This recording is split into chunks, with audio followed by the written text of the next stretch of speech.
정부가 조금 전 2028학년도 대학 입시제도 개편안을 발표했습니다. 현재 중학교 2학년 학생들부터 새 제도의 영향을 받게 되는데요. 네, 다소 복잡할 수 있는 새 제도에 대한 시청자분들의 궁금증을 해소하기 위해 이주호 부총리 겸 교육부 장관을 저희 연합뉴스TV 스튜디오에 초대했습니다. 이번 대입 개편안과 주요 교육 현안에 대한 이야기 나눠보도록 하겠습니다. 어서 오십시오. 네, 안녕하십니까. 안녕하십니까. 네, 개편안을 직접 발표를 하시고 또 이렇게 바로 스튜디오로 오셨습니다. 네, 바로 왔습니다. 네. 이 수능과 내신 모두 2028학년도부터 큰 변화가 생깁니다. 먼저 네. 수능 어떤 변화가 생깁니까?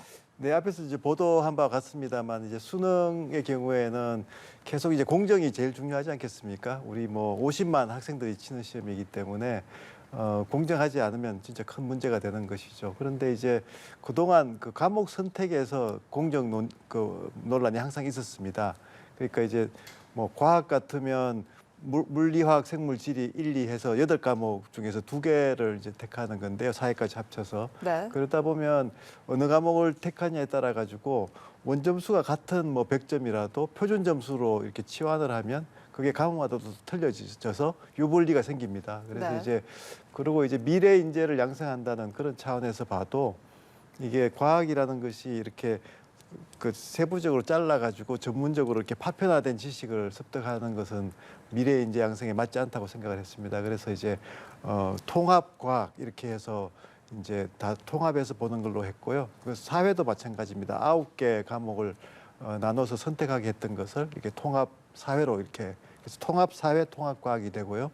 또 이제 국어하고 수학도 이제 선택이 있었습니다. 그걸 이제 아이들이 공통으로 배우는 과목인데 굳이 선택을 할 이유는 없었다고 생각을 합니다. 그래서 국어, 수학, 또 이제 사회, 과학, 그다음에 직업 과목 이렇게 5과목이 이제 통합되는 것이죠. 그 큰 변화라고 생각을 합니다. 네. 예. 또 눈에 띄는 부분이 이 내신 평가 기준입니다. 네, 9등급제에서 5등급제로 개편을 추진하는데 네. 그 이유도 좀 궁금하거든요. 예, 사실 9등급 아마 여러분들 뭐 잘 아시겠습니다만 9등급에서 1등급은 상위 4%거든요. 그러면 우리가 보통 이제 수업에 한 30명 듣는다고 하면 1명 나오는 거잖아요. 그리고 뭐 클래스가 작으면 아예 1등급이 없는 소인수 또 클래스도 생깁니다. 그래서 이제 인구도 많이 이제 학령 인구가 줄어들었는데 9등급은 정말 시대착오적이다. 한 반에서 정말 1명을 고르기 위해서 교사들도 정말 변별력을 자꾸 신경을 써야 되고 아이들도 옆에 있는 학생이 자기의 적이 되는 거잖아요. 그래서 이제 9등급 상대평가는 이제는 좀 이제 그만둬야 된다 해서 5등급 체제로 바꾸는 걸로 했습니다. 그렇게 해도 충분히 변별력이 유지될 수 있고요. 지난 정권에서 해놓던 그 제도는 1학년만 9등급으로 하고 또 이제 2, 3학년은 그냥 아예 절대평가로 하자는 거라서 자칫하면 1학년 때만 아이들이 학습을 하고 2, 3학년 때는 아예 이제 수업을 관심을 안 가지는 그런 부작용도 있을 수 있어서 네. 그냥 이제 1, 2, 3학년 모두 5등급제로 그렇게 하기로 했습니다. 네. 네. 이렇게 수능과 내신, 네. 대학 입학의 두 축의 변화가 생기면 네. 아무래도 학생들이나 학부모들 모두 불안감이 생깁니다. 네. 그래서 수능이 어려워지는 거냐, 쉬워지는 거냐 이런 근본적인 질문이 나올 수가 있고요. 네. 또 변별력에 대한 우려도 있을 수가 있거든요. 네. 어떻게 되는 겁니까? 그래서 우리가 이번에 이제 개편안을 만들 때 가장 좀 주력했던 것 중에 하나가 미래지향적인 혁신성 그리고 이제 공정성 그렇지만 동시에 저는 학부모 학생들이 원하는 것은 안정성이라고 생각을 합니다. 네. 그래서 변별력에 큰 차이가 생기거나 이렇게 하면 안 되는 것이기 때문에 이게 수능을 그렇게 공정하게 만들고 또 내신을 미래지향적으로 설계하면서도 변별력은 큰 좀 변화가 없도록 그렇게 설계를 했습니다. 그래서 이제 수능만 보면 과목이 통합 과목으로 바뀌는 거지 뭐 과목 수가 바뀌거나 그런 건 아니거든요. 그래서 이제 그렇게 됐고 내신의 경우에도 1학년은 9등급, 2, 3학년은 절대평가 이렇게 돼 있는 이제 균형을 맞춘 거기 때문에 내신 자체에 뭐 변별력이 떨어지거나 높아지거나 그런 큰 변화는 없을 거라고 생각을 합니다. 그래서 가능하면 안정되게 입시 체제를 유지하면서도 그동안 많이 제기됐던 공정성의 문제 또 미래지향적으로 가야 된다는 그 두 가지 문제를 해결했다고 생각을 합니다. 네, 이번 개편안이 아직 확정안은 좀 아니지 그렇죠. 않습니까? 예, 예, 앞으로 어떤 과정을 더 밟게 되는지도 지금 궁금합니다. 이제 그 이제 국가교육위원회가 설치가 돼 있습니다. 예. 거기는 이제 교육 전문가분들이 뭐 여야나 진보 보수 이렇게 골고루 이렇게 이제 포진이 돼 있으시죠. 그래서 이제 심의 의결 기구이기 때문에 거기에 오늘 저희가 이제 발표를 하면서 동시에 국가교육위원회에도 보고를 했거든요. 그래서 저희들 이제 예상은 연말까지 그 국가교육위원회에서 심의 의결을 해주시기를 기대하고 있습니다. 네, 알겠습니다. 어느덧 올해 수능이 37일 앞으로 다가와 있습니다. 네. 따라서 학부모들, 학생들 이번 수능 킬러 문항 배제가 된다고 밝히면서 많은 관심이 있는데 네. 실제로 이번 수능에서 킬러 문항 없을 거라고 자신하십니까?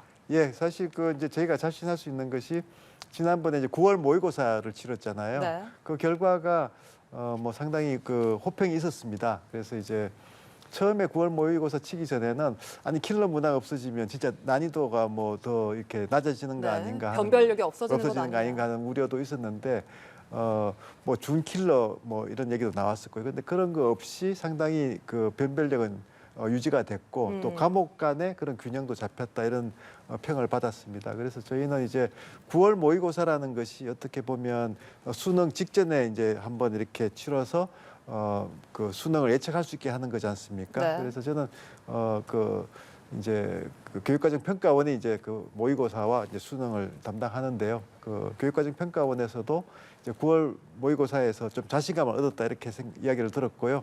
이대로 그대로 이 기조대로 간다면 수능도 큰 문제 없을 것이다 저희 확신하고 있습니다. 예. 네.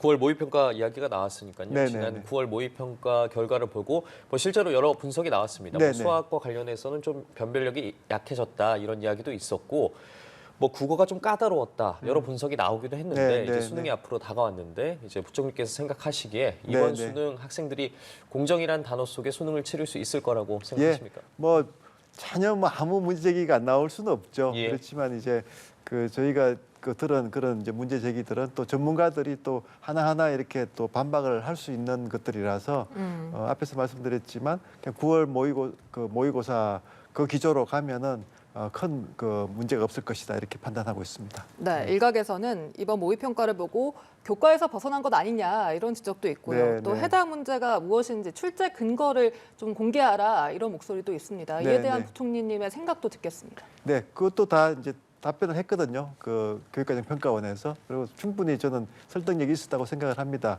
그래서 뭐 킬러 문제도 없었고요. 저희가 봐도 그 킬러 문항이라는 게 이제 교육과정 밖에서 출제가 되고 또 사교육기관에서 반복적으로 훈련한 아이들에게 유리한 문제거든요. 단순히 어렵다고 그게 킬러 문항은 아닙니다. 그래서 이제 그런 기준에서 보면 킬러 문항은 배제했다고 생각을 하고요.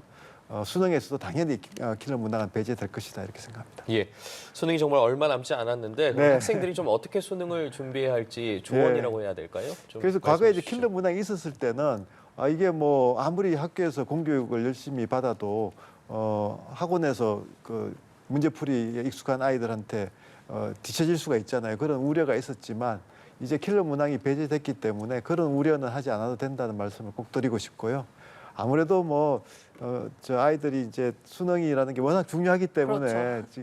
자칫하면 건강을 해칠 수가 있으니까 또 요즘 한절기고 하니까 건강에 꼭 좀 잘 챙기면서 끝까지 좀 잘 준비하면 좋은 결과 얻을 것이다 이렇게 좀 격려하고 싶습니다. 네. 네, 그러니까 건강 관리 그렇죠. 가장 사실 유의해야겠습니다. 지금부터는 건강 관리죠. 어떻게 그렇죠. 보면. 네. 네, 이렇게 공정 수능 목표로 교육부에서 정말 바쁘게 움직였는데 안타깝게도 뭐 민낯이 좀 많이 드러나긴 했습니다. 이 사교육 업체를 통한 영리 행위를 한 교사들이 꽤 나왔는데 이 부분은 현재 조사가 어떻게 진행되고 있습니까? 예, 지금 뭐 이제 조사 기관들이 조사하고 있고요. 지금 저희는 뭐 이제 두 번 다시 이런 일이 일어나면 안 되잖아요. 그래서 정말 엄벌하겠다 하는 그 이야기를 계속 하고 있습니다. 그래서 이제 앞으로도 수능 출제할 때도 반드시 이제 그런 배제하겠다는 거고요. 그래서 이제 카르텔은 정말 더 이상 있어서는 안 되는 거고 이 카르텔이 결국은 그 사교육으로 아이들을 내몬 거잖아요. 그래서 이제 그런 카르텔은 정말 뿌리를 뽑겠다 하는 의지를 가지고 있고 아마 이제 지금 이후로는 이제 그런 문제가 안 나올 거라고 생각하고 있습니다. 네. 예. 교육부에서 또 대학 관련 계획에도 속도를 내고 있다는 예. 분석들이 나오고 있습니다. 뭐 대학 신입생 무전공 확대 움직임 네. 등이 주목을 받고 있는데 특히나 이 무전공 선발한 30%란 규모가 확정이 된 것인지 또 추진 예. 시기는 언제쯤으로 예상하시는지 저희가 여쭤보고 이제 싶네요. 그 네. 대학의 벽을 허물자 하는 것이 사실 학생들 입장에서 보면 전공이 내가 이 전공을 확실히 저 대학 4년 동안 공부해서 내가 이쪽으로 직업을 갖겠다 하는 확신을 가진 아이들이 그렇게 많지는 않거든요. 그리고 어떤 면에서는 또 이렇게 시험 성적에 따라서 골라가다 보니까 이제 꼭 자기가 원하지 않는 전공을 택해서 가서 4년 내내 고민하는 아이들도 많습니다. 그래서 이제 그런 걸 생각을 하면 대학에서는 좀 전공 선택의 폭을 많이 넓혀서 예를 들어서 이제 원래 뭐 학생들이 들어왔는데 원래 학생들은 한 절반 이상이 컴퓨터 사이언스를 전공하고 싶다고 하면 그렇게 해주는 거죠. 또 뭐 내년에는 또 뭐 경제학 붐이 불어서 뭐 경제학을 많이 하고 싶다고 하면 또 경제학 선택을 할 수 있어야 되고 아이들이 그 과목을 특정 과목에 인기가 있으면 그 과목을 요즘은 또 온라인으로 많이 할 수 있잖아요. 그래서 많이 또 제공하면 되는 것이고 그런 것이지 교사들이 다 있으니 교수들이 있으니까 그 교수들에 맞춰 가지고 학생들 숫자까지도 그 전공별로 이렇게 배분을 미리 하고 그 학생들이 그 전공을 반드시 그 이수해서 그쪽 길로 가도록 하는 거는 어떻게 보면 공급자 이기주의고 그런 것이죠. 그래서 좀 저희는 이제 교수분들에게 기득권을 내려놓자. 지금 교육부도 지금 어떻게 보면 그 사무국장 자리도 내려놓고 다 지금 이제 교육부에 기득권 내려놓기를 하고 있거든요. 기득권을 내려놓으면 그 이제 거기서부터 이제 혁신이 시작되는 거고 많은 그 특히 이제 학생들이 혜택을 받는 거니까 우리 교육부도 내려놓을 테니까 교수분들도 기득권 내려놓으십시오 이렇게 부탁을 드리고 있습니다. 네, 알겠습니다. 이 교권 대책 얘기도 해봐야 할 텐데요. 이 교권 4법 국회를 통과했지만 후속 대책에 역시 계속해서 관심이 쏠리고 있습니다. 네네. 추가적인 대책이나 그런 것들이 마련되고 있습니까? 예, 사실 이번 교권 대책을 하면서 저희가 이제 뭐 어떻게 보시는지 모르겠습니다. 상당히 빠르게 대책들이 좋은 대책들이 나왔고 또 여야 간에 큰 이견이 없었습니다. 이제 그게 그렇게 된 배경은 교육부가 특별히 잘해서라기보다는 그걸 제안했던 교사분들이 그 디지털 플랫폼이 있습니다. 인디스쿨이라고 해서 거기서 이제 많은 교사들이 참여해서 정말 합리적인 좋은 대안들을 제시를 해줬기 때문에 그 대안들이 이제 법안으로도 통과되고 정책화됐거든요. 그래서 저희가 이번에 교육부가 많은 그 교훈을 얻었습니다. 그래서 앞으로는 정말 교사들과 충분히 소통해서 뭐 디지털 플랫폼도 저 교육부도 하나 만들기로 했습니다. 함께 학교라고 해서 만들기로 했고 거기서 좋은 그 의견들을 많이 주십사 했고요. 또 장관이 직접 매주 한 번은 적어도 교사들과 소통하겠다. 그래서 정말 교사들이 원하는 것이 뭔지를 잘 알아야지 좋은 정책이 나오지. 과거처럼 이렇게 그 교육부가 일방향으로 뭐 소위 이제 뭐 갑질한다는 얘기까지 들었지 않습니까? 그러니까 그런 거 없이 좀 이제는 소통 중심으로 가야 되겠다 하는 생각을 하고 있습니다. 예, 네. 알겠습니다. 뭐 대입 개편안과 주요 교육 현안에 대해서 이주호 부총리 겸 교육부 장관과 이야기 나눠봤습니다. 말씀 고맙습니다. 고맙습니다. 감사합니다.